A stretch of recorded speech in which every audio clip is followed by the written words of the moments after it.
بداية جد موفقة لفريق الفتح الرباطي في مشوار منافسات كأس الاتحاد الإفريقي لكرة القدم بعد الفوز المقنع الذي حققه على ضيفه فريق بورتوغولي ب3-0.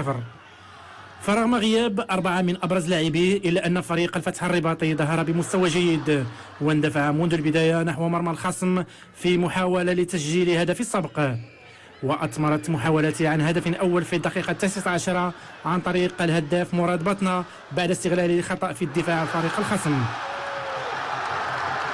فريق الفتح كان بإمكانه أن يضاعف الحصة بعد ذلك، خصوصا عن طريق كل من يوسف ومراد بطنة. فريق بورتوغولي ظهر بمستوى ضعيف في هذه المواجهة ولم يقوى على مجاراة فريق الفتح الذي كان هو صاحب المبادرة،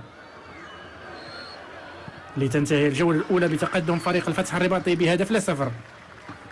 في الشوط الثاني سيتمكن فريق الفتح من إضافة الهدف الثاني في الدقيقة 52 بهدف من إمضاء المهاجم أنجي يوسف بعد تمريرة على المقاس من مراد بطنة. أفراح أنصار فريق الفتح الرباطي ستتواصل بعد ذلك بعدما تمكن نجم هذه المواجهة مراد بطنة من توقيع الهدف الثالث، وهو بالمناسبة الهدف الثاني له في هذه المواجهة، ليعلن ذلك عن فوز مقنع ومريح لفريق الفتح الرباطي في انتظار مباراة الإياب بعد أسبوعين بالطوغو. الحمد لله نتيجة بالنسبة لنا إيجابية 3-0 تخلينا نلعبوا بارتياح في مقابلة العودة، ولكن هذا ما كيعنيش أن يعني تأهلنا. باقي تابعنا مقابلة الإياب، غادي نستعدوا لها بما فيه الكفاية إن شاء الله باش نحققوا الأهم، وإن شاء الله نفوزوا بهذا الكأس هذا إن شاء الله الغالية. مازال ما سالتش، واخا 3-0 غنمشيو لعندهم ولا حنا ماركينا 3 هما يقدروا يماركيو علينا.